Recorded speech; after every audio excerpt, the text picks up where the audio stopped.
Hi friends, எல்லோருக்கும் வணக்கம். எல்லோரும் எப்படி இருக்கீங்க? நல்லா இருக்கீங்களா? இன்றைக்கி அந்த கதையோட அடுத்த பகுதி தான் பார்க்க போகிறோம். அதுக்கு முன்னாடி நீங்கள் செய்ய வேண்டிய விஷயம் என்ன அப்படின்னு கேட்டிங்கன்னா, மறக்காமல் நம்ம இந்த சேனலை சப்ஸ்கிரைப் பண்ணிக்கோங்க. கீழே இருக்க பெல் பட்டனையும் கிளிக் பண்ணுங்கள். அப்போ தான் நான் போடக்கூடிய வீடியோஸ் எல்லாமே உங்களுக்கு உடனுக்குடனே நோட்டிஃபிகேஷன் வரும். ஸோ மறக்காமல் சேனலை சப்ஸ்கிரைப் பண்ணிவிட்டு வீடியோ பாருங்கள் ஃப்ரெண்ட்ஸ். வாங்க நம்ம கதைக்குள்ளே போகலாம்.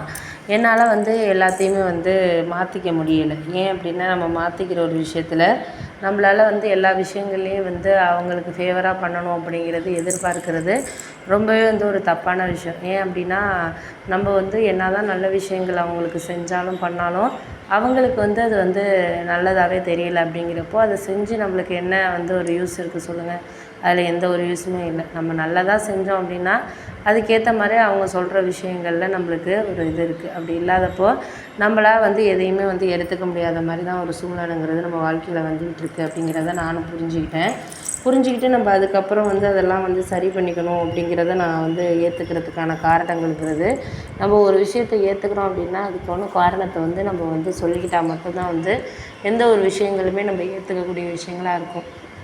அதனால் நான் முன்னாடியே என்ன சொல்லிட்டேன்னா, இதுக்கப்புறம் நான் அந்த வேலையில் தொடரணும்னா நீங்கள் எனக்கு எதுவும் சொல்லாமல் பண்ணாமல் இருந்தீங்கனாலே போதும். அதுக்கு மேலே யாரையும் நாங்கள் காரணம் சொல்லணும் அப்படிங்கிற அவசியம் இல்லை அப்படிங்கிற மாதிரி நான் சொல்லிகிட்டு இருந்தேன்.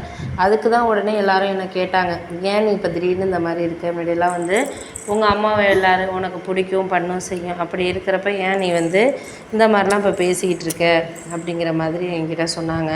நான் சொன்னேன், அதெல்லாம் உண்மை தான், எனக்கு எல்லாமே பிடிச்சிருந்தது, எல்லாமே உண்மை தான். ஆனால் அவங்களுக்கு இப்போ என்ன பிடிக்கலையே, நான் என்ன சொன்னாலும் தவறாகவே நினச்சிட்டு பேசுகிறாங்க. எதா இருந்தாலும் அவங்க ஒரு புரிஞ்சுக்க மாட்டேங்கிறாங்க அப்படின்னோடனே, ஆமாம் அது உண்மை தான், முன்னாடி மாதிரி தான் இல்லை. இப்போ உன் தங்கச்சிக்கு கல்யாணம் ஆனதுக்கப்புறம் அவங்க ரொம்பவே மாறிட்டாங்க. ஏன்னா உன் தங்கச்சி நீ எல்லாம் பண்ணிக்கிட்டு இருந்த, உன்னால் இப்போ உன் ஹஸ்பண்டுக்கு வேலை இல்லை அப்படிங்கிறப்போ கொஞ்சம் கஷ்டமான இது தான். அப்படிங்கிறப்ப நீ ஓட்டுறதே பெரிய விஷயமா இருக்குது. அப்படி இருக்கப்போ அவங்களுக்கு பணம் கொடுக்குறதுங்கிறது முடியாத ஒரு விஷயம். இப்போ உன் தங்கச்சியோட ஹஸ்பண்ட் நல்லா வேலை பார்க்குறாரு, கொஞ்சம் வசதியாக இருக்கிறாங்கங்கிறனால அது ஹெல்ப் பண்ணிக்கிட்டு இருந்துச்சு. நீ ஒரு 4-5 வருஷமாக நீ தானே ஹெல்ப் பண்ணிக்கிட்டு இருந்த.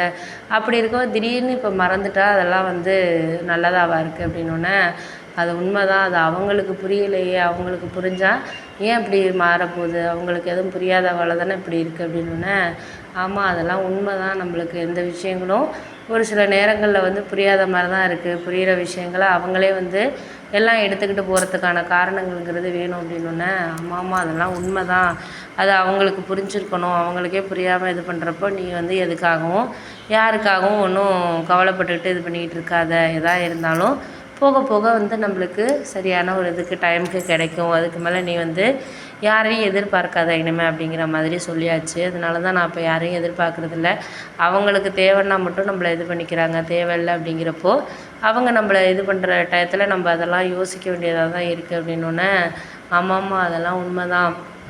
யோசிக்க வேண்டிய விஷயங்களை அப்பப்போ யோசிச்சுக்கிட்டு இருந்தால் தான் நம்மளுக்கு என்ன பண்ணணுங்கிறது தெரியும். நான் என்ன சொல்கிறேன்னா, உன் ஹஸ்பண்டுக்கு வேலை கிடைக்கிற வரைக்கும் நீ வேலைக்கு பண்ணு. அப்படி இருந்தால் மட்டும்தான் உன்னால் எதாக இருந்தாலும் ஓட்ட முடியும். அப்படி இல்லைன்னா அவங்களுக்காக நீ எதையும் சமாளிச்சுக்கிட்டு இருக்க வேண்டிய அவசியங்கிறது இல்லை அப்படின்னோடனே, ஆமாம்மா நீ சொல்கிறது கரெக்டு தாண்டி, நானுமே இன்டர்வியூக்கெல்லாம் அப்ளை பண்ணியிருக்கேன்.